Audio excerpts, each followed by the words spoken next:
हैं जी सोना ये नट्टां का मसला है, नट दा ढिले हन कस दिते, मसला निकल गया, फिट हो रही है। थोड़ी देर बाद तो सैट करके चला के चेक कराने।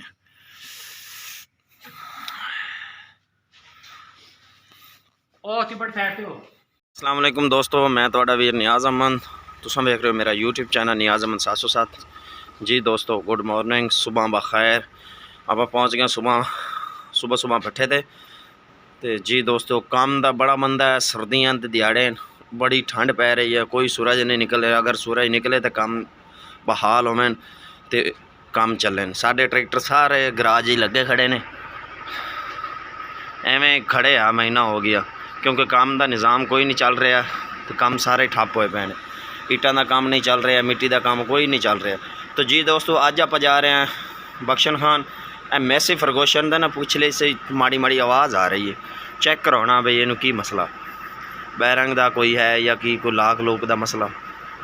तो दोस्तों ना मैं वीडियो शेयर करी, वीडियो एंड तक देखिए, इंशाल्लाह तुहानू मज़ा आएगा। वीडियो अच्छी लगे तो चैनल को सब्सक्राइब करो, बैल आइकन प्रेस कर दियो ताकि आने वाली नई वीडियो तुहाडे तक पहुँच सके। तो दूसरे नंबर पर वीडियो नू अच्छी लगे तो शेयर भी ज़रूर करना दोस्तों ना। मैसी 85 मॉडल, ये तो कुछ थोड़ा जिहा डिफाल्ट है पिछले हिस्से दे विच, चलता ठीक है माशाल्लाह, लेकिन ना माड़ी माड़ी आवाज़ करता हल्की फुल्की। तो मैं आखा भी यदा जड़ा ने चेक कराया जाए। मिस्त्री ने राबता उन्हें कहा जी आ जाओ, आप चलने लियाकत अली की वर्कशॉप के विच। ते हुण इहनूं आप मारते हैं सलफ मोबाइल चेक करके।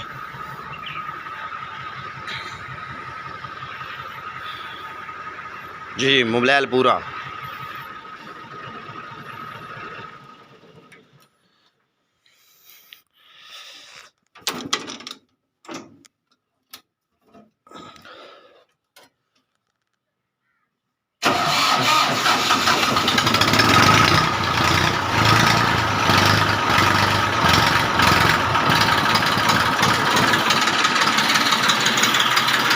बाकी ट्रैक्टर खड़े आ जी, शेवल आज खड़ा क्योंकि मैं चलना बख्शन खान। भाई सलीम आया भाई जान, आप निकले जाने बैठे तो बख्शन आल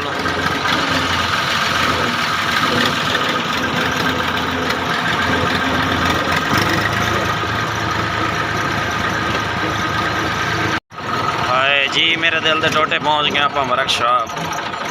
हाय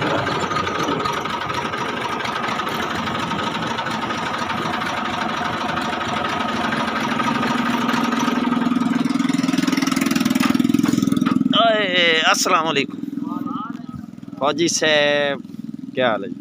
अस्सलाम वालेकुम, क्या हाल है? और जी ठीक हो, तबीयत से ठीक? अच्छा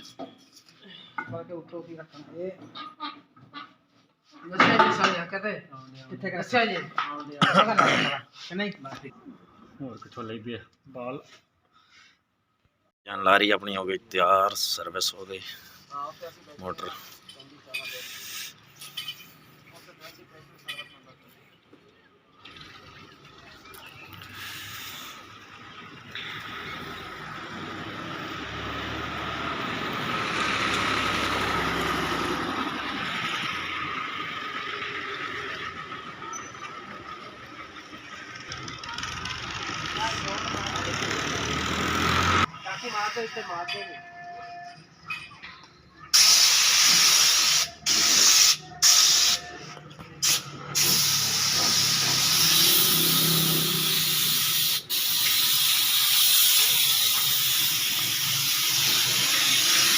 जी दोस्तों चेक करो माशाल्लाह लारी।